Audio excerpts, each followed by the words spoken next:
Muy buenas noches, amigas y amigos del mundo. Yo soy Fernando Sea y esto es Radio Estudio Latino.tv e Ídolos Magazine, desde Japón para el mundo. Esta noche, en La Voz del Inmigrante, nuestro invitado es el cineasta y periodista internacional peruano, radicado en Francia, Hernán Rivera Mejía, y también nuestra corresponsal en el Perú, Ruth Robles, para conversar sobre la vida y obra de Hernán Rivera. Antes, una mención comercial. Muy pronto, nuevo café barra latina en Gifuken. Alquiler de local para todo tipo de eventos, con aforo para 100 personas. Cumpleaños, matrimonios, baby shower. En el corazón de Gifuken, contacto con Yorsat Destre, celular 090-4709-1949. Escuela de Manejo Latin Dublin School. Obtenga su brevete en el más corto tiempo. Ahora con sedes en Tokio, Saitama y Kanagawa. Celular 090-6493-9274. Salud, belleza y más. SD+. Centro estético creado para el cuidado de su piel.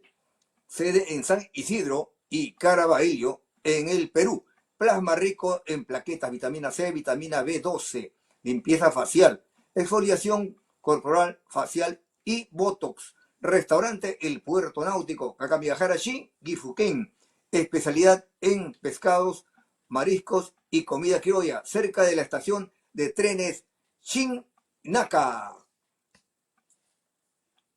Adelante, Fisher.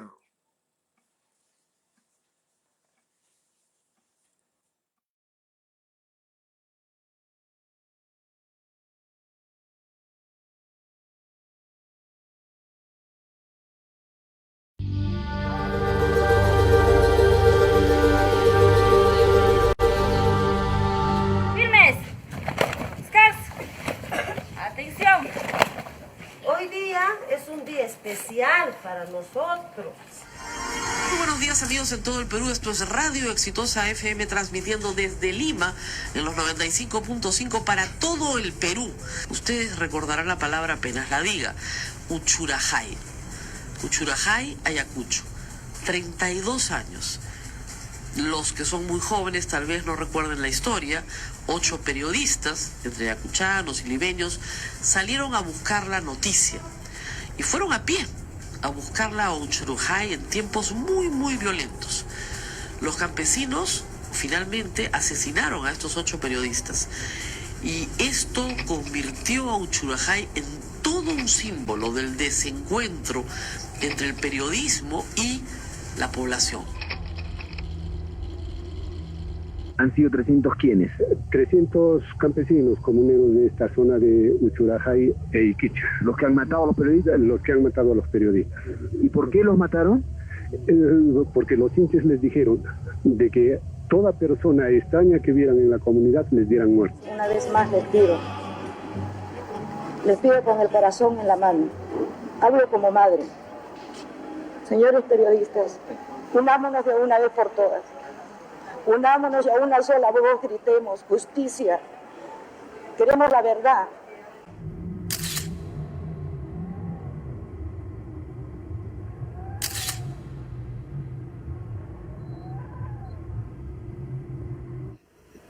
Son 36 años de la muerte de los periodistas de Uchurajay. Ellos ofrendaron su vida por buscar la verdad. Y es muy doloroso para nosotros que a estos 36 años todavía no encontremos la verdad.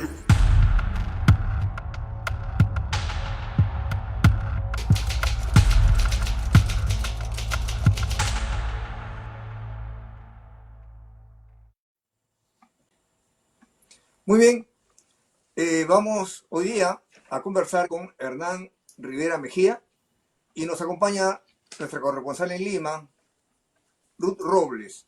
Primero el saludo de ambos. Ruth, buenas noches en Japón, buenos días en el Perú.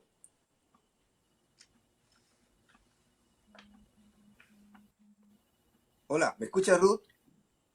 Sí, buenos días a todas las personas que siguen La Voz del Inmigrante en Japón.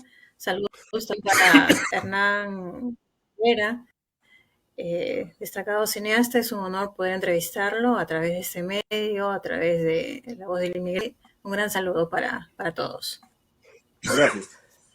Y bueno, como estábamos explicando, también estamos ya con nuestro invitado desde Francia, Hernán Rivera Mejía. Vamos rapidito a hacer la introducción para que luego ya su saludo de Hernán. Bueno, Hernán Rivera Mejía nació en Chosica y Lima en el año 1956 y desde el año 86 radica en Francia. Son como 37 años casi, ¿no? Estudió cine en la Universidad de Lima, después en la Université Nanterre, no sé si lo estoy hablando bien porque está en francés, ¿no? Obtuvo un predoctorado en cine antropológico, presentó un documental de Ciré, que tuvo mención especial, también de parte del jurado allá en Francia, en donde él estudió, integró la Cinemateca de Lima, estuvo en varios grupos de teatro, ¿no? Tanto en el teatro universitario y también trabajó con grupos como la Comunidad de Lima. Ahí presentó un trabajo llamado El Último Sueño, que fue censurado porque ahí estaban dando a conocer el drama de un maestro jubilado.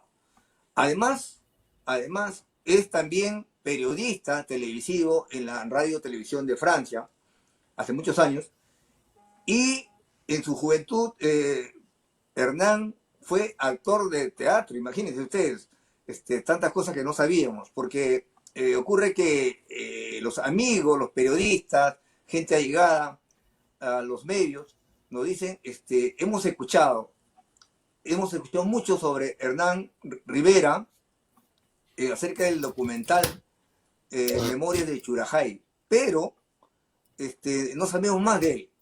Bueno, hoy día lo tenemos con nosotros, vamos a conversar mucho. Primero, su saludo de Hernán.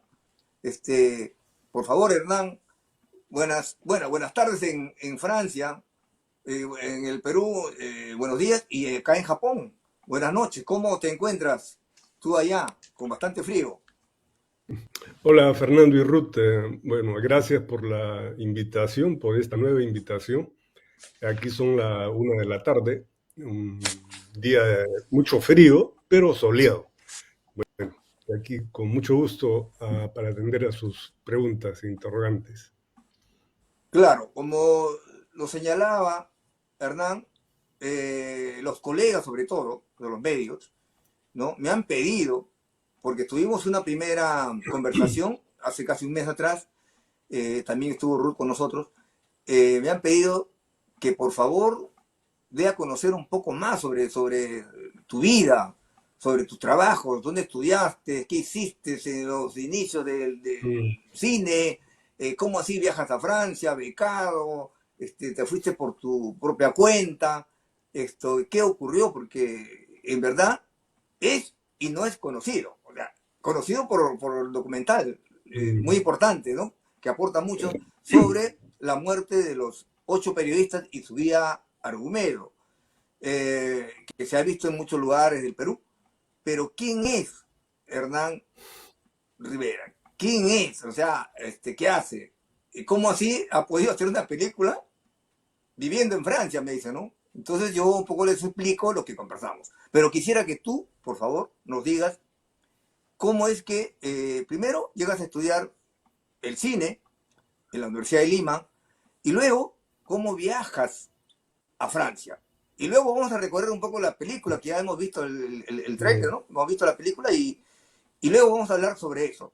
Pero cuéntanos, ¿cómo empiezas? Bueno, hacer un recuento rápido.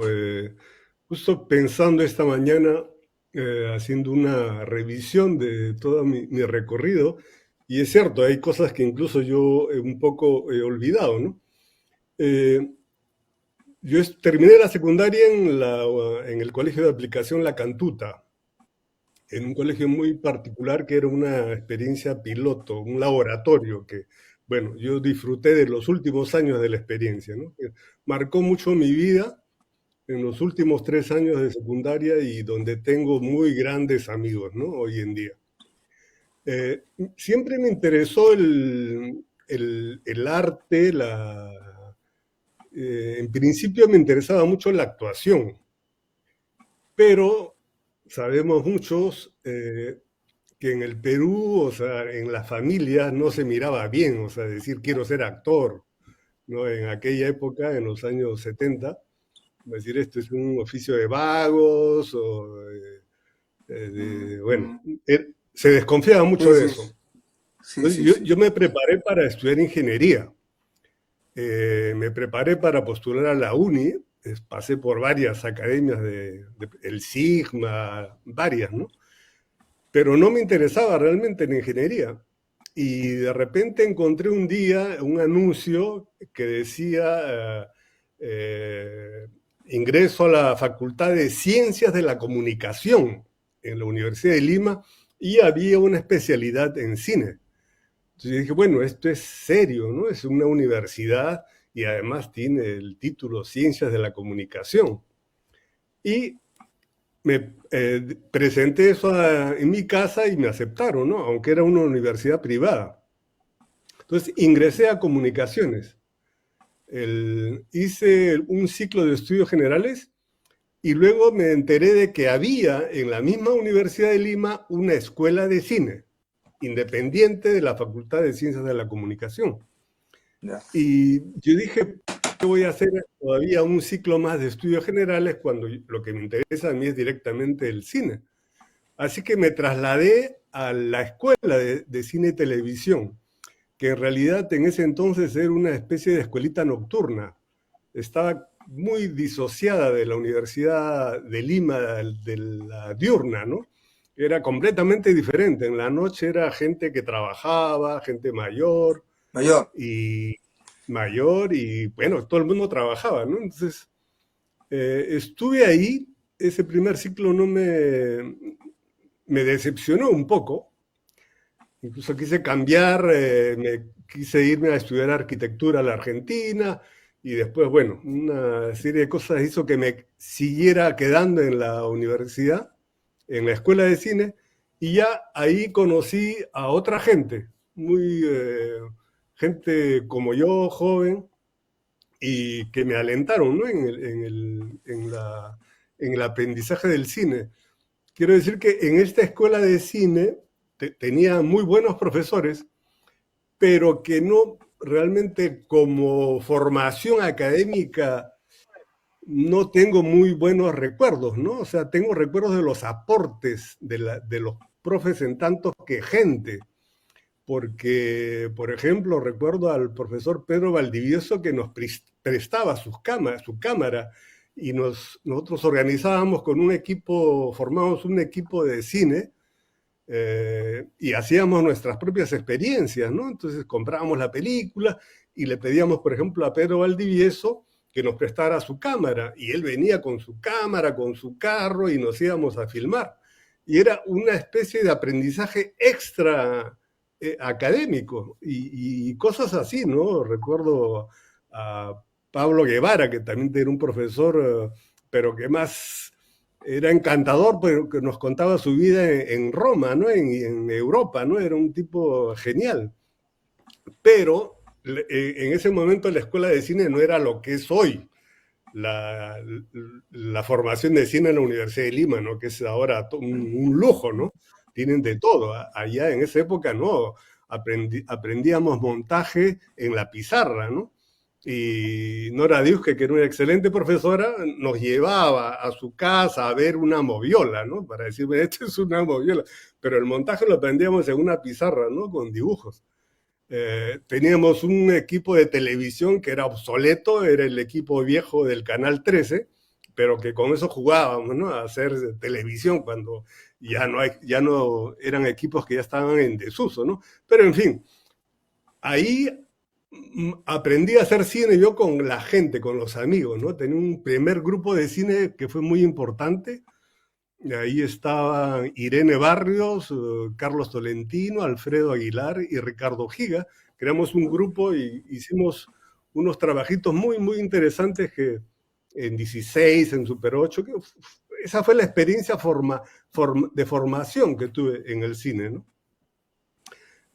Después terminé yo en la escuela de cine y en esa época también había el teatro de la Universidad de Lima, el teatro universitario. Integré el grupo, que fue también una experiencia significativa, muy importante en mi formación, con un tipo increíble, Carlos Padilla Pardo, un director loco que hacía unas cosas increíbles con casi nada, pero montó unas obras de teatro de un nivel impresionante, ¿no? O sea, no era el teatro universitario que se podía ver en otros lugares en el Perú, el nivel que alcanzó ese grupo era realmente profesional, o sea, y eso gracias al trabajo de este señor, que era un tipo increíble, ¿no? Con él le trabajé después fuera del grupo universitario, ya con un grupo externo que crearon, la Comunidad de Lima, en la que trabajé también como actor en una obra importante, El Asalto, una obra brasileña muy fuerte, 2 personajes solamente, y casi hora y media, casi 2 horas, de una obra muy, muy, muy fuerte, muy pesada, y que exigía un esfuerzo grande de parte de los actores, ¿no? Ahí trabajé con José Llerena. Después hice la asistencia de dirección en este mismo grupo, en un montaje también muy importante, que es Heréndira, una adaptación del cuento de García Márquez, ¿no? Pero bueno, yo pensando en toda esa época, yo hacía muchas cosas. O sea, al mismo tiempo llegué a formar parte de un grupo de comunicación alternativa, que era integrado por Gonzalo Villarán, Álvaro Villarán, Susana Pastor, y hacíamos un trabajo de formación de un taller de comunicaciones en la margen izquierda del río Rímac, en el Planeta, el Rescate, ¿no? Entonces formábamos gente para hacer audiovisuales y también en la difusión alternativa, ¿no? Llevábamos películas y organizábamos, formábamos a la gente para que hagan un cineclub, ¿no? Y hagan difusión de un cine alternativo, ¿no? Es por ese lado también que después llego a integrar la Cinemateca de Lima, ¿no? Que fue otra gran experiencia también. Pero en este grupo con el que activamos en la margen izquierda del río Rímac, hicimos también un trabajo de creación audiovisual, porque hicimos unos montajes audiovisuales para la Comisión Nacional de Derechos Humanos, un audiovisual sobre los derechos del niño y otro sobre la mujer, Soy Mujer. Trabajo con mucho rigor, un trabajo realmente profesional, ¿eh? Lamentablemente esos trabajos no sé dónde están. Se supone que deben estar en algún archivo de la comisión que ya no existe, ¿no? De los derechos humanos, pero eran diapositivas, montajes audiovisuales. No sé si alguien ha tenido la buena idea de conservarlos, ¿no? Y en la Cinemateca también era un proyecto que está casi olvidado. Ese es el problema en nuestra Lima, la poca memoria de muchas cosas, ¿no? El proyecto de la Cinemateca de Lima fue una cosa muy grande. O sea, se inició convocando a una cantidad enorme de gente de cine. Habían de los más conocidos, cineastas, y también gente del circuito de difusión, ¿no? Habían cineclubes, gente que hacía, por ejemplo, difundían los cineclubes del Ministerio de Trabajo. O sea, la idea era crear un circuito de difusión alternativa y al mismo tiempo un archivo de cine, ¿no? Intentamos hacer un trabajo con el Instituto Nacional de Cultura, empezando a tratar de recuperar el material que se encontraba en la Biblioteca Nacional, pero lamentablemente no prosperó, ¿no? O sea, no tuvimos el apoyo del INC. En algún momento se coqueteó un poco con el Banco Continental, pero eso ya fue un poco tarde. Yo ya viajé a Francia. En ese momento ya éramos muy pocos los que activábamos en la Cinemateca, éramos una decena de personas, de loquitos que continuábamos a proyectar películas, en sindicatos viajábamos, pero bueno, yo me fui y a los pocos años ya desapareció la Cinemateca, ¿no? Hernán, Y se puede decir que tu formación de cineasta fue algo así como jugando, ¿no? O sea, como, claro, porque hacían estudios y todo, prácticas, prácticamente con cosas de juguete, ¿no? Cosas que ya estaban en mira, desuso, que casi no se veían. mira, Te la recordarás. formación ha sido realmente práctica, y gracias a nuestra propia iniciativa. O sea, hemos aprendido en la escuela de cine con este grupo de 5 personas, tratábamos de hacer una creación colectiva y discutíamos y concebíamos el guión y luego asumíamos responsabilidades por rubros, ¿no? Yo hacía, por ejemplo, fotografía. Carlos Tolentino se ocupaba de los actores, Irene Barrios de la producción, Alfredo Aguilar el sonido, y Ricardo Giga, él era un poco, que era el veterano, él supervisaba todo, ¿no? Y realmente ahí es donde, digamos que aprendimos no solamente el quehacer, sino también asimilamos de esa pasión, ¿no? En un momento quisimos incluso revelar nuestras películas, ¿no? Así en una bañera, o sea, y queríamos saber lo que era hacer realmente una película de A a Z, ¿no?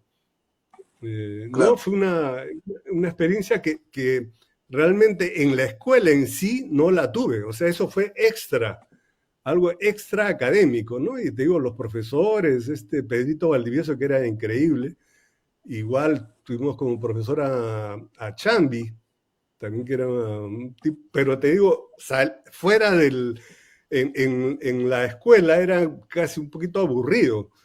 Teníamos a Miguel Reiner, que era así una excepción en su curso de cineclub, era de los más apasionados, ¿no? El hombre te explicaba una película, pero con mucha pasión.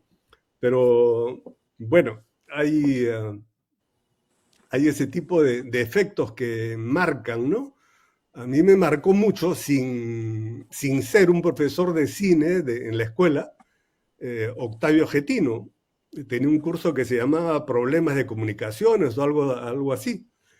Pero conversando con él, para mí fue un gran aporte en cuanto a lo que significaba hacer cine, un cierto tipo de cine en Perú, ¿no? O sea, Octavio Getino, bueno, sabemos quién era Octavio Getino, ¿no? El corredor de la Hora de los Hornos, uno de los cineastas de ese llamado tercer cine, un cine político con muchas tripas, ¿no?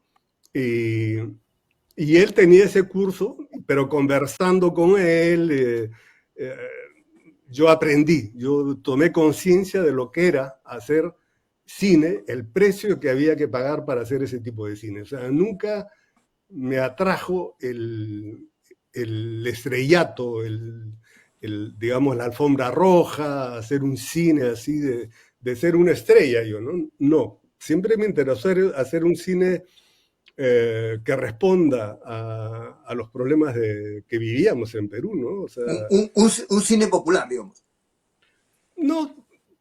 no me gusta el término popular, pero un cine que sí de cara a los problemas que teníamos en nuestra sociedad, ¿no? Yo recuerdo que este primer corto que hicimos ya formamos una empresa con un grupo de gente de la universidad. Estaba Alberto Arévalo, Santiago Segarra, César Gálvez, Pepe Ló, un grupo pequeño. Nos reunimos, creamos la empresa, metimos nuestro dinero, hicimos un corto que se llamó El Último Sueño, que era una ficción filmamos en 16 milímetros, blanco y negro, un corto pretendiendo a la exhibición obligatoria, ¿no?, que existía en esos años, ¿no? Y bueno, la historia era de un profesor jubilado que, teniendo una vida muy de soledad y muy depresiva, sueña con tener unos funerales fastuosos, ¿no? Un poco como, ¿recuerdan la película La Fallecida, la película brasileña de León Hirschman? Algo así, ¿no? O sea, y cuando presentamos la película a la COPROSI, que era la comisión censora, ¿no? realmente, lo presentamos en una coyuntura, no pudimos escoger mejor coyuntura, porque había un paro magisterial, uno de los más grandes paros magisteriales, ¿no? Y presentamos esta historia bastante depresiva de un pobre profesor jubilado que lo único que quiere es morirse, ¿no? Entonces, censuraron la película. Entonces, ahí nos quedamos frustrados, pero insistimos. Hicimos otro corto, ahí ese sí un poquito más ligero. ¿Cuál fue ese, Desiree? No. No. Esto es, Desiree es historia francesa. Desiree es de Francia, en Francia. Esto es en Lima, creamos una empresa que se llamaba Signos. Hicimos este primer corto, El último sueño. Además, en esa época, en esos años, casi no se hacía cine de ficción dentro de los cortos, ¿no? Casi la mayoría eran cortos documentales, muchos de una factura fácil, para poder beneficiar fácilmente de la ley, ¿no? Y bueno, los primeros que han beneficiado de esta ley hicieron casi fortuna, ¿no? Porque después ya, como había mucha producción, ya había que esperar 1 año, 2 años para entrar al circuito, y la repartición ya no era tanta, ¿no? Pero el segundo corto que hicimos fue un corto sobre niños canillitas, que hablaba de la solidaridad, un niño de origen campesino, que es su primer día de ventas en las calles de Lima, y bueno, no vende sus periódicos y luego los otros niños lo ayudan, ¿no? Una cosa simbólica, con música salsa creada originalmente para la película. Este corto fue dirigido por Santiago Segarra, y ese corto sí benefició de la exhibición obligatoria, ¿no? Lamentablemente, después de este corto, el grupo se disolvió. Vamos a escuchar la pasión de Ruth, a ver, sobre lo que hasta el momento está explicándonos, sí, Hernán. Ruth. Sí, he escuchado atentamente con que trabajan, ¿no?, algunas problemáticas sociales con actores claves, personajes, y creo que en parte quizás ha sido lo que ha querido trabajar cuando ha hecho la producción de Uchurajay. Entiendo de que al inicio, porque escuché en una entrevista que te hicieron, Hernán, en la Cinemateca, entonces creo que al inicio quisiste reflejar algo así, ¿no? Como un drama de lo que es Uchurajay, y luego cambiaste de temática porque llegaste al lugar y entendiste de que ese tema no era para ello. Entonces quisiste reflejar más la memoria, el pasado, lo sucedido allí. Cuéntanos un poco de cómo te nace esta iniciativa para comenzar a la producción de Uchurajay. Bueno, en realidad yo vivo con este proyecto, o con la idea de abordar el tema del asesinato de los 8 periodistas casi después de lo sucedido, ¿no?, el año 83. Porque, o sea, me interesaba no solamente el hecho en sí del asesinato de estos 8 periodistas, sino yo encontraba que en este hecho se reflejaba mucho de muchos problemas de nuestros, ¿no? Esa mirada diferente que se tiene desde Lima hacia el campo, ¿no? Y cómo se veía en esos años lo que pasaba en la sierra, Si uno recuerda, en la prensa se hablaba de muertes, ¿no? Casi todo el tiempo, pero eran muertes que no significaban nada en Lima, porque eso pasaba en la sierra, ¿no? Y cuando pasa lo de los periodistas, ahí sí fue un ventarrón, ¿no? Porque por primera vez los muertos eran identificados y eran limeños, ¿no? Entonces, esa mirada un poco discriminativa a mí me llamaba mucho la atención, ¿no? Y el hecho en sí reflejaba esa diferencia entre Lima, ese centralismo endémico nuestro, y la realidad campesina, ¿no? Yo al comienzo me interesó mucho, primero que hacer una cosa experimental en base a fotografías, sobre todo cuando aparecen las fotos de Willy Reto, ¿no?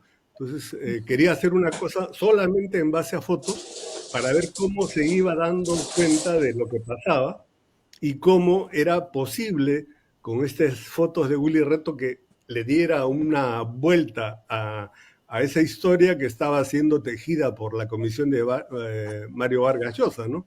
Completamente falsa, ¿no? Entonces, ahí estaba yo de manera incipiente cuando se dio el viaje a Francia, ¿no? Vine a Francia por cuestiones muy personales, ¿no? Un poco historias de romances, ¿no? Que tenía, y me vine con ese proyecto, y aquí en Francia pude leer el libro del Chema Salcedo, Las tumbas de Uchurajay. Las tumbas de Uchurajay, y el libro es increíble, ¿sabes?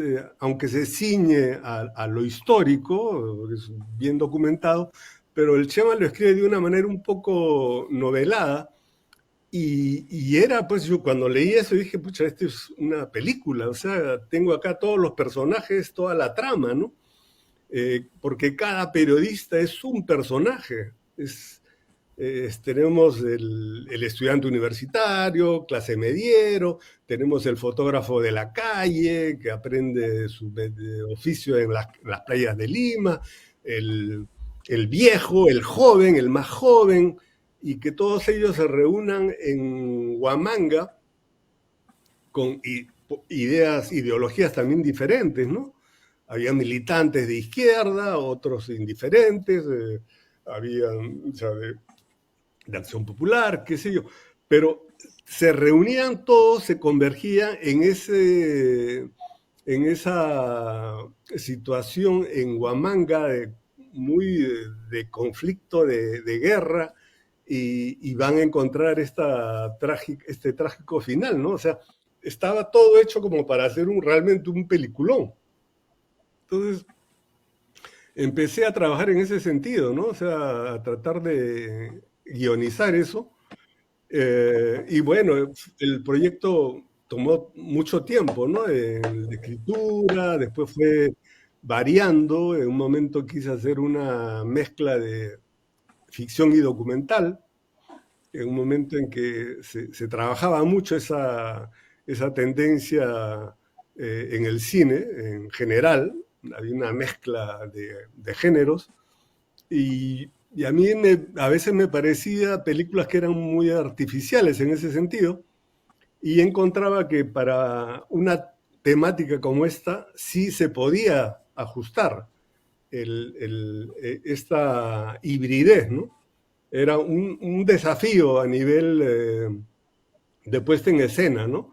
Pero quise optar por ese desafío, y estuve buscando financiamiento con ese proyecto y no lo encontré. Y en ese momento dije, yo no conozco Uchurajay, o sea, tengo este proyecto, pero no conozco. Había estado en Ayacucho años antes de que estalle Sendero, pero no conocía Huamanga ni Uchurajay. Entonces dije, tengo que conocer. Entonces, tuve la suerte de poder viajar a Uchurajay, previo contacto con algunos campesinos en Lima, y estando ahí, viendo la experiencia porque era un aniversario del caso de Uchurajay, en enero del 2014, viendo cómo es que vivían, ¿no? Y cómo yo me dije, esto no da para otra cosa más que un documental, pero un documental así a secas, ¿no? No caben artificios de hacer una ficción y casi como que yo me sentí un poco, no deshonesto, pero como que no necesitaba realmente, o sea, pasar por la ficción, no necesitaba, o sea, eso reclamaba un acercamiento documental, pero documental a secas, ¿no? Sin mucho artificio de la parte creativa, ¿no? Porque hoy en día es una tendencia muy fuerte en el cine documental, ya desde los 90, creo, se ha acuñado el término documental de creación, documental de autor, ¿no? Como si una película o un documental, digamos, clásico no tiene autor, no hay creación. Pero se ha creado un tipo de cine que es el cine que se respalda mucho en los festivales hoy en día y que, bueno, hay todo un sistema que se ha generado alrededor de los festivales y los centros de formación, porque ahora hay muchos diplomados en cine documental de creación, documental de autor, ¿no? Entonces mucho joven va creyendo que van a descubrir su genialidad, ¿no? Y haciendo un cine documental de autor, ¿no? Entonces, yo encontré que no cabía ese tipo de procedimiento, ¿no? De querer ficcionar, de encontrar personajes fuertes, hacer un casting.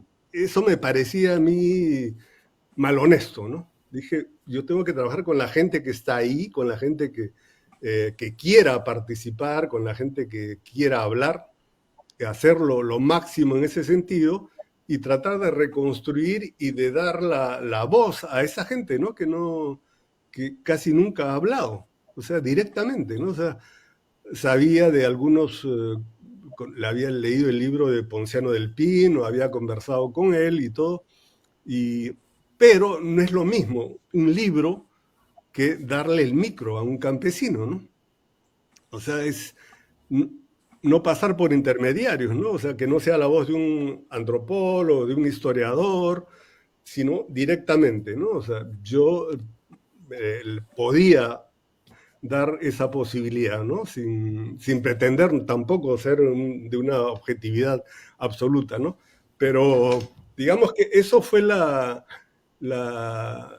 motivación y a pesar de lo difícil que se presentaba, porque, bueno, no tenía financiamiento y era pues viajar desde aquí a Lima, Ayacucho, y lo fui haciendo con mis propios medios, por eso que me tomó mucho tiempo, ¿no? O sea, he viajado unas 4 o 5 veces y aquí yo trabajaba en la radio, en Radio Francia Internacional, y bueno, va a ser un poquito complicado de explicar, pero dejé la radio aprovechando un plan de licenciamiento que hubo aquí y pude dejar de trabajar y recibiendo una liquidación más o menos importante que me permitió terminar otra película, un documental que estaba trabajando aquí y que me permitió empezar la filmación del caso de Uchurajay, ¿no? No sé si respondo a tu pregunta, Ruth. Sí, Perdón, en Hernán. parte... Dime. Sí, ¿Puedo? Sí, repregunta. Ok. Sí, Hernán, en otra entrevista que te realizaron ya, porque me parece fuiste finalista en Cine de las Alturas, comentas que la temática de tus preguntas en esa producción de Uchurajay fue directa, es decir, no hubo una postproducción. las entrevistas fueron directamente en una, como se dice, ¿no? Entrevistabas a los campesinos y recibías el testimonio así, tal cual.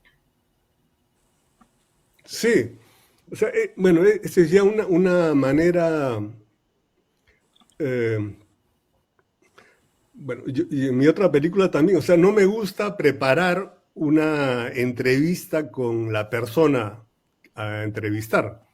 Eh, o sea, sondeo más o menos y luego lanzo la entrevista y, bueno, sale lo que sale, ¿no? O sea, no oriento tampoco o sea, no busco las respuestas, porque en muchos casos tú ya casi guionizas, ¿no? O sea, busco a esta persona para que me diga esto, ¿no?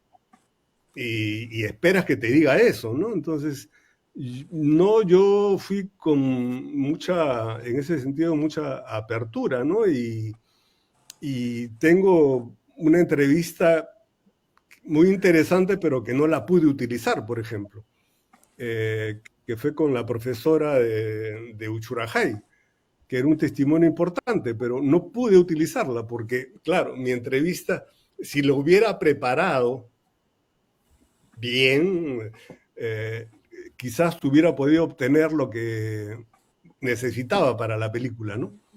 Pero como no la preparo yo así, no la oriento, entonces quizás sea un error mío, una falla mía, ¿no? Pero te digo, o sea, no me gusta prepararla, prefiero que guarde impurezas, pero que sea espontánea, ¿no? Aunque en muchos casos, en algunos de esos casos, es gente que ya tiene un discurso, ya tiene un rollo, o sea, que no son la primera vez que son entrevistados, entonces ya tienen la narración, ya la tienen en su cabeza, ¿no? Entonces, igual, pero eso hace parte de esa memoria, ¿no? Una memoria que ellas la van construyendo y solidificando, no a fuerza de repetición. Hay gente que no está acostumbrado, entonces como la del campesino, el condenado a prisión, ¿no? Que creo yo que nunca lo han entrevistado así con micro y cámara, ¿no? Entonces es muy espontáneo, ¿no? Entonces, sí, yo prefiero, o sea, no hacer, es lo que decía antes, ¿no? Hoy en día una película documental, incluso cuando uno busca fondos, te exigen un guión. O sea, te exigen que tengas un guión para un documental, o sea, y que tengas personajes ya definidos y una trama. Pues eso ya no es un documental, eso es una película de ficción.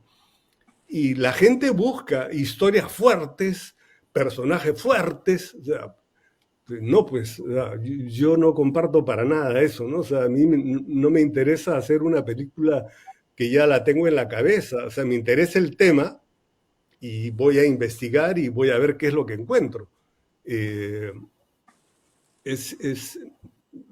Bueno, tengo 3 documentales, 4 documentales y siempre he actuado así, ¿no? Nunca he actuado de otra manera, ¿no? Y seguiré trabajando así. Estimado Hernán, como tú sabes, en esta conversación que tenemos, el tiempo es tirano. Tenemos 4 minutos para hablar lo más sintetizado posible y hay muchas cosas, ¿no? Como el otro día conversábamos, decíamos que este documental tuyo debería ser realmente algo que los estudiantes de ciencias de la comunicación, del periodismo, pues puedan tenerlo, material de estudio, ¿no? Es muy importante. Digo yo, desde el punto de vista que me he tenido que ver ya 3 veces la película de 2 horas, ¿no? Importante, porque hay mucha investigación, muchas cosas que realmente uno necesita analizar por todo lo que ha pasado, que al final llega a una conclusión. ¿Quiénes fueron los que incitaron? ¿Quiénes tuvieron que ver con la muerte de los periodistas? Está tácito. Fueron los militares, ¿no? Entonces, este documental, como tú lo dices, trata de la idea en general, ¿no? Recuperar las memorias de lo que pasó allá en Uchurajay, en las alturas en Ayacucho, en las Punas, de ese 26 de enero sangriento del año 83, ¿no? Pienso que esto es en general. ¿Cuál es tu idea? Bueno, esa es la idea, ¿no? Pero como idea de fondo está un poco... y yo creo que lo logro de alguna manera, o sea, cuando he estado difundiendo la película en Perú, en varias ciudades, mucha gente se interpelaba, ¿no? Diciendo, pero por qué pasó eso, ¿no?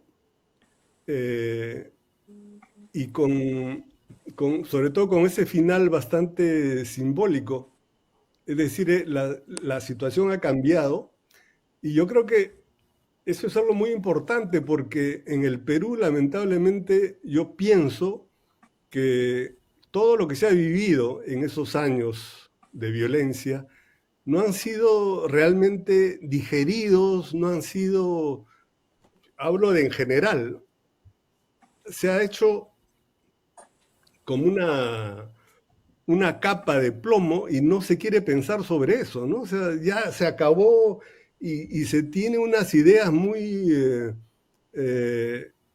simplistas de lo que pasó y por qué pasó. O sea, pareciera que fuera una película de vaqueros, ¿no? Los malos y los buenos, los indios y los malos y los blancos, los cowboys ahí, los vaqueros buenos, ¿no? Nos cuesta realmente ir al fondo de los problemas que suscitaron. O sea, Sendero no viene de Marte, Sendero son gente como nosotros, pero cuando se habla de Sendero en Perú dice, ¡oh! El cuco es horrible, son palabras satánicas, ¿no? Satán. Y si tú dices eso, tú eres senderista.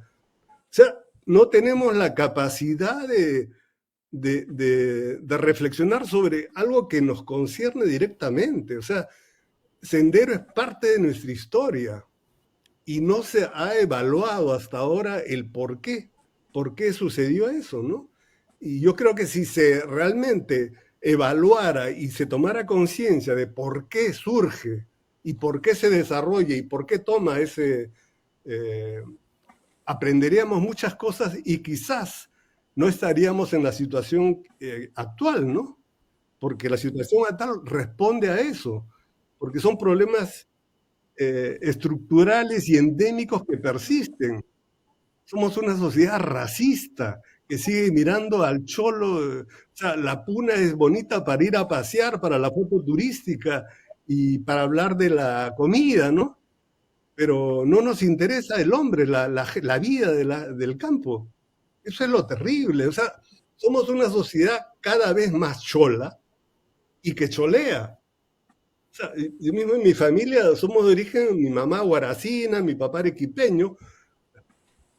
Yo me considero de origen serrano, pero es una vergüenza decir yo soy serrano de origen, ¿no? Usted es Aracato.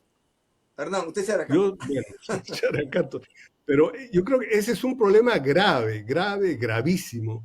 Y que si no se logra resolver eso, el Perú va a seguir igual. O sea, no toma conciencia se habla de problemas de identidad, de nación, pero fuera de cosas muy académicas y universitarias, porque hay mucho libro, mucho estudio, ¿no?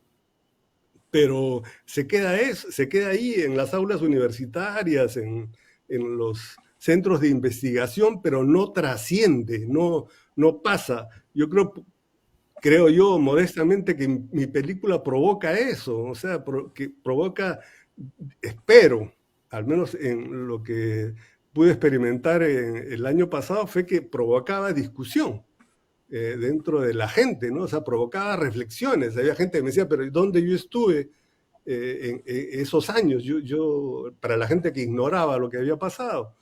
Otros decían, sí, y bueno, ¿qué es lo que ha cambiado?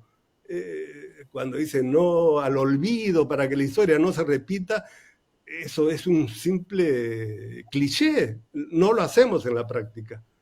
Y eso yo creo es un problema serio que habría que enmendar, ¿no? O sea, realmente pensar no hacer lo que se está haciendo, barrer todo y poner el polvo bajo la alfombra, ¿no? O sea, es terrible. Exacto. Y Sí, espero que mi película contribuya un poco a eso, ¿no?